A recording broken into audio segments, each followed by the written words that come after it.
As primeiras cópias com 1,6 THP frequentemente encontravam problemas com o tensor da corrente e a corrente de distribuição.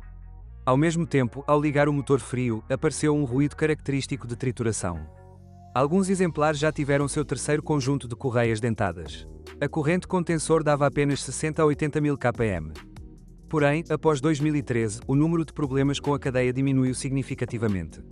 Outras cópias começaram a consumir grandes quantidades de óleo com o passar do tempo. Ainda assim, quando tudo funciona como deveria, o 1,6 THP-DS é um carro muito bom. Mas, além da transmissão por corrente de distribuição, às vezes a tendência de acumular depósitos de carbono também é uma preocupação. E isso é muito mais sério e perigoso. O defeito afeta veículos que frequentemente percorrem distâncias curtas ou não suportam cargas pesadas. Paradoxalmente, esta desvantagem é evitada por quem prefere um estilo de condução dinâmico. Também não é típico de carros dirigidos principalmente em rodovias suburbanas.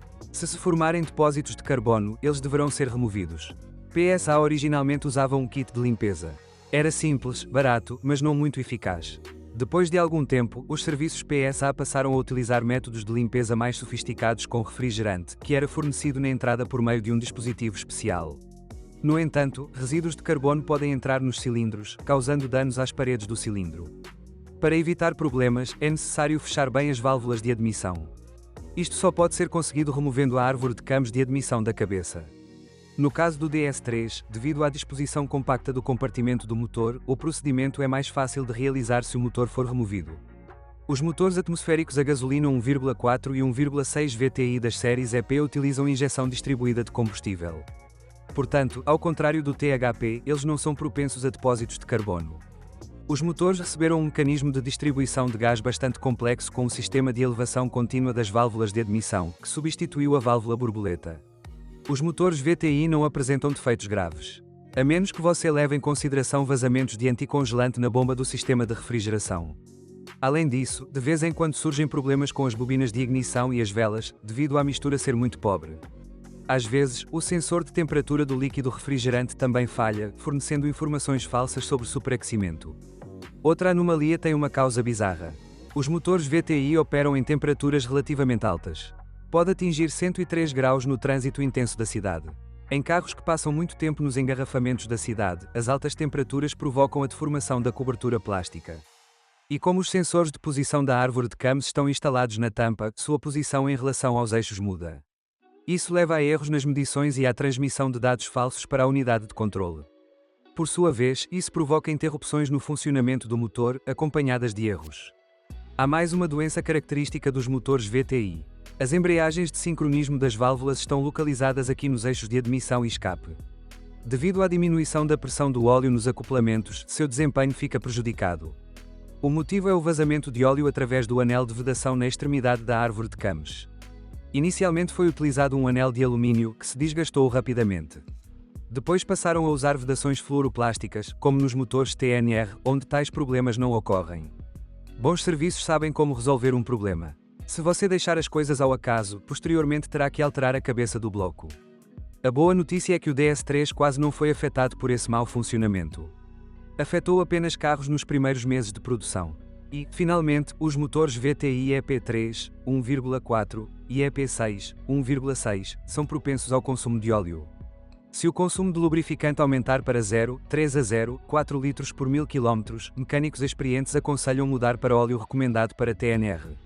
Felizmente, o DS3 possui um sensor de nível de óleo, então o proprietário atento não corre o risco de esgotar completamente. No entanto, são os motores VTI que merecem recomendação. A versão posterior 1,6 TNR, correspondente ao Euro 6, é um motor completamente diferente. As versões mais potentes têm 207 e 208 cavalos de vapor. Diferem em uma cabeça de cilindro diferente, um sistema valvetrônico emprestado dos motores VTI e ajuste de fase de ambas as árvores de cames. A versão fraca do novo 1,6 TNR, 207 cavalos de vapor, oferecida desde 2014, é construída com as mesmas tecnologias do TNR anterior.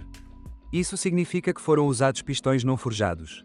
Portanto, vários desses motores foram acabados pelos fãs da direção rápida após apenas algumas dezenas de milhares de quilómetros.